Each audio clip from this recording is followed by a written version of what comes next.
Assalamualaikum warahmatullahi wabarakatuh. Assalamualaikum warahmatullahi wabarakatuh. Selamat malam mungkin kakak-kakak untuk pertemuan ketiga ini.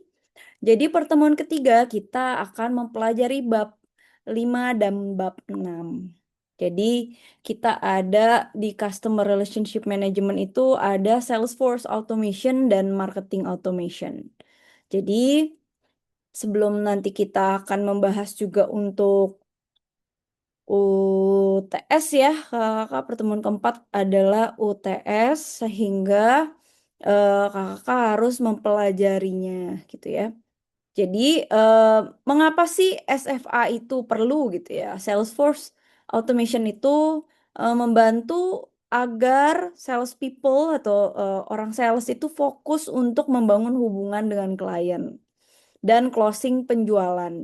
Jadi dengan mengurangi tugas administratif, tenaga penjual dapat lebih banyak waktu untuk berinteraksi dengan prospek, memperkuat hubungan dan akhirnya meningkatkan penjualan yang dihasilkan.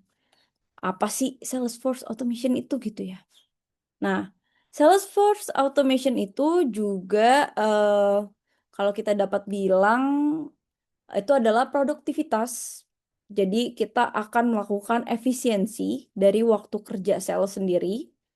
Kemudian adanya visibilitas, mempermudah pemantauan aktivitas dan interaksi prospek, serta akurasi prediksi. Jadi untuk meningkatkan ketepatan proyeksi penjualan masa depan. Nah, ini di sini ada fitur-fitur kunci dalam Salesforce Automation ya. Jadi nanti ketika mungkin kita lihat paling sering nanti tugas sales itu adalah lead management. Jadi dia otomatis untuk distribusi prospek untuk efisiensi penjualan. Sebenarnya Salesforce Automation itu semacam aplikasi gitu ya. Untuk kita udah tahu nih, oh ada penjualan sekian, oh yang ini enggak gitu ya. Nanti kita bisa lihat itu. Dan kontak manajemen, jadi ada riwayat lengkap klien untuk interaksi yang lebih baik. Dan adanya pipeline management, Salesforce casting, dan automated reporting. Mungkin saya mau sedikit memperlihatkan suatu aplikasi. Mohon ditunggu sebentar. Nah, kalau kita bisa bilang itu tadi ini fitur-fitur kuncinya ya, ada lead dan lain-lain. Kita bisa lihat untuk kontak manajemennya. Nah, ini ada Safari, ada Zoho CRM ya. Jadi kita bisa lihat di sini. Nah, di sini ada siapa aja leads-nya, ada kontaknya gitu ya. Ada account-nya. Ini siapa aja sih yang sebenarnya yang penting gitu, yang touchable gitu ya. Nah, ntar kalau kakak-kakak mau lihat ini fitur-fiturnya bisa iseng aja untuk pakai Google. Nah, itu bisa buka di situ. Nah, untuk scoringnya nanti ada yang hot, ada yang low. Maksudnya hot dan low itu adalah kalau yang hot ini kemungkinan itu tindak lanjut, abis itu kita dalam penjualan itu, oke, nih dapat nih bisa kejual nih, kemungkinan kejualan lebih tinggi gitu dibanding kalau kita yang low. Yang low ini mungkin dia cuma tanya-tanya, dia nanya-nanya untuk apa ya kalau kita bilang ini harganya berapa sih, penasaran aja tapi nggak ada target untuk membeli sebenarnya. Nah, di dalam yang tadi di sini ini juga ada campaign, dokumen gitu ya. Nah, ini kalau kakak mungkin one day kalau punya usaha yang memang sudah besar, kita jadi lebih tertata. Ini udah deal gitu sama berapa orang gitu ya. Nah, ini misalkan contohnya seperti ini. Oh ini udah sampai nih, udah di tahap oke, dia udah nego, udah sampai close gitu ya. Nah ini yang perlu kita lihat bahwa oh ini berarti udah deal gitu ya. Nah kemudian di sini ada manfaat SFA sendiri ya. Mungkin kalau kakak lihat ada simple, it just sales gitu ya. Oh kita bisa bilang. Tapi sebenarnya kalau Kakak lihat yang semacam Astra, terus mungkin yang besar-besar ya, perusahaan besar yang memang salesnya ada ribuan gitu ya, kita perlu penjualan, produk, makanan, dan lain-lain, itu kakak-kakak bisa lihat adalah em, perlunya ada sistem. Jadi Salesforce Automation ini kita bisa tahu, kita bisa reminding kepada mereka bahwa nih masih belum ada yang goals nih, yang ini sebenarnya udah deket nih, tapi kok kenapa gitu. Nah, itu bisa menjadi penjualannya juga lebih cepat dan otomatis. Mungkin kalau kakak lihat biasanya sih banyaknya yang PO rumah gitu ya, mobil. Nah, itu kan ada targetnya sendiri. Mereka minta nomor teleponnya, Kak, atau yang memang harganya lumayan mahal. Nah, kolaborasi tim juga kan karena timnya banyak, jadi kita koordinasinya lebih mudah gitu dan meningkatkan disiplin untuk follow up dan peluang untuk closing itu maksudnya kita udah dapet si pelanggan itu untuk sampai tahap pembelian. Nah, tantangannya sendiri apa sih gitu ya? Secara banyak memang sales itu yang senengnya kerjanya nggak 9 to 5, 8 to 5 gitu ya. Tapi mereka itu pengen eh, nggak terlalu ditantang untuk lu harus target sekian, lu harus gini gitu. Enggak, tapi memang karena Salesforce Automation ini biasanya kalau penggajian kan kelihatan nanti, oh dia udah target sekian, target sekian. Nah, memang mereka tuh terlalu merasa diawasi dan kalau setiap input sistem itu merasa membuang waktu gitu. Tapi eh, misalkan memang mereka inputnya datanya asal, akan membuat prediksi eh, penjualan ke depan akan salah gitu. Jadi harus hati-hati. Jadi untuk si salesnya ini ketika input harus benar. Karena memang kalau salah itu akan menjadi efek buruk bagi laporan dan prediksi di penjualan di masa depannya gitu. Jadi itu ada pengaruh dari tim penjualan tersendiri. Nah, cara solusi untuk mengatasinya dari tantangan tersebut biasanya kita terus-terusan untuk training atau edukasi si salesnya ini agar tidak salah. Terus sistem ini malah mempercepat mereka untuk adaptasi terhadap mendapatkan si klien atau mungkin customer tersendiri. Kemudian juga dapat memonitoring secara aktif agar bonusnya cepat cair, misalnya contohnya seperti itu. Nah, ini misalkan SFA dapat membantu potensi maksimal. Nah, di sini juga ada kakak-kakak nggak tugas sih, saya nggak masukin ke tugas, tapi setidaknya kakak-kakak bisa belajar. Jadi ada sales funnel. Jadi kan kalau misalkan kita lihat adalah apa sih gitu ya. Nah, si customer itu perlu tahu kita dulu, paham dulu, awareness dulu gitu ya. Kemudian dia baru cari, misalkan kakak mau beli apa nih, handphone. Kan kita nggak tahu nih mau merek apa yang kita beli. Kita harus tahu dulu produknya seperti apa. Kemudian mereka memang udah interest dengan produk tersebut.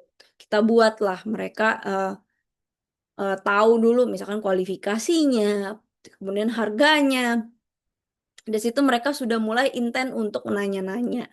Nah, dari intent nanya-nanya misalkan ke salesnya atau misalkan nanya-nanya by chat di em, apa ya, e-commerce atau mungkin di sosial media gitu. Sampai tahap evaluasi. Dia pengen pilih yang mana sama yang mana. Nah, setelah itu mereka baru dapat membayar dan ketika nanti mereka sudah pakai, apakah mereka akan misal mereka udah rusak atau handphonenya udah jadul gitu ya atau misalkan udah lama, apakah mereka akan beli lagi? Dan itu dengan yang sama produknya. Itu yang dinamakan loyalitas. Nah, dari situ ada sales pipeline di mana sama sebenarnya sama sales funnel. Awareness itu kita bisa dapat kontaknya dulu. Jadi ada apa ya? Dia mulai awareness dulu gitu ya. Kemudian dia tahu kontaknya gitu, kontaknya si customer, makanya suka dimintain kan ke kakak misalkan di Indomaret Alfa aja kakak ada ininya gitu ya. Nah, mereka tuh minta kontak gitu. Mereka minta data kontak kita dan kualifikasi kita. Misalkan ditanya gaji sekian, misalkan rumahnya di mana. Mereka tahu tuh. Dari situ kita bisa ajak meeting gitu si customer. Kalau ini kita prosesnya B2B yang besar ya. Tapi kalau misalkan apa ya? Kalau ke customer kan istilahnya customer langsung end ya. Seperti itu dia harus tahu dulu. Tapi kalau misalkan ke sales itu kita biasanya meeting dan bikin proposal.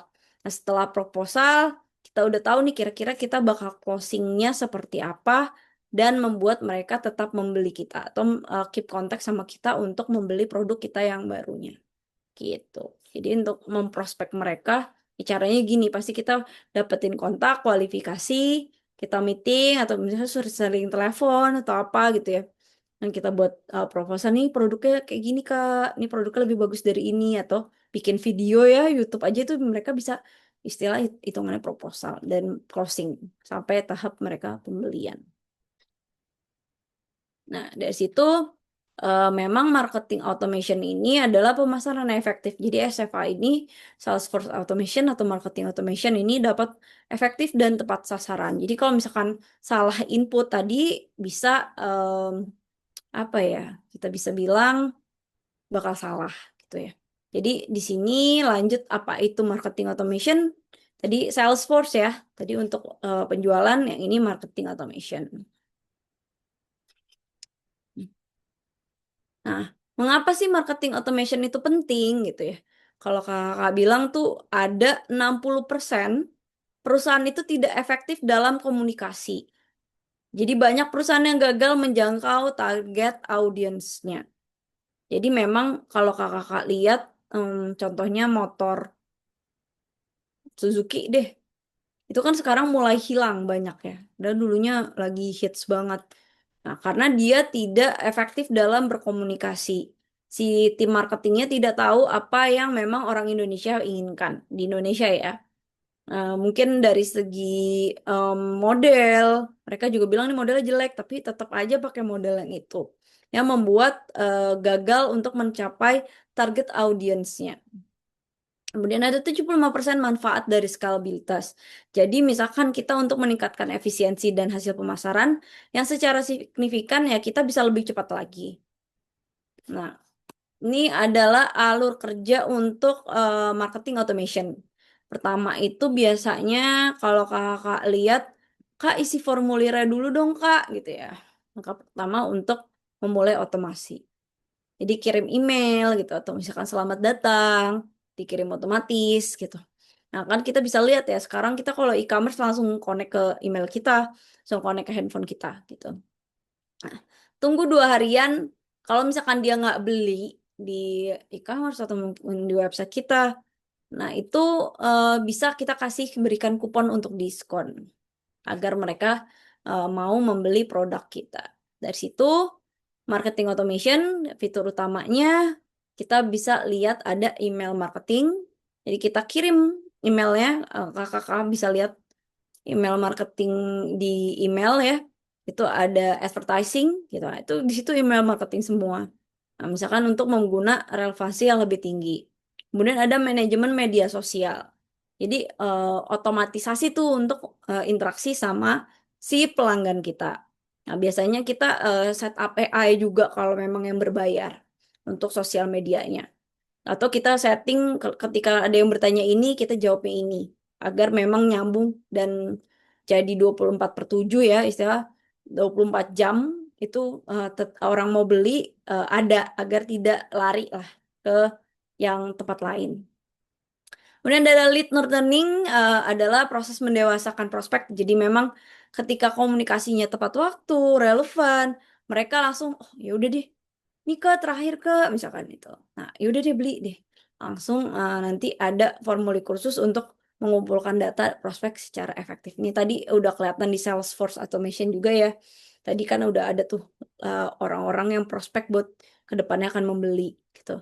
Dan kita memantau dari sumber leads yang ada, strategi yang ada yang lebih baiknya.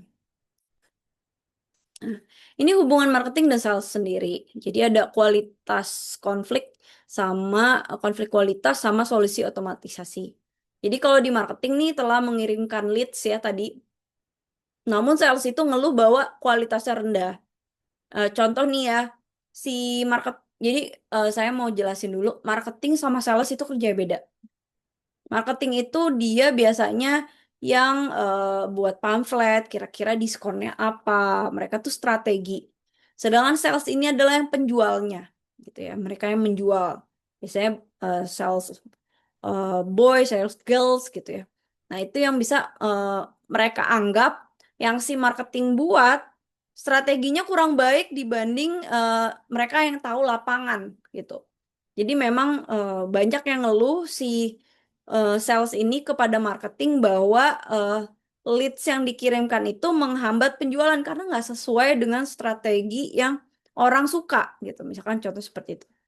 Dan memang menciptakan ketegangan antara kedua belah tim. Biasanya marketing sama sales sih tektokan terus. Mereka yang salesnya target, target, target, tapi marketingnya nggak bener nih marketing, salah nih bikin strateginya gitu. Salah contoh segitu.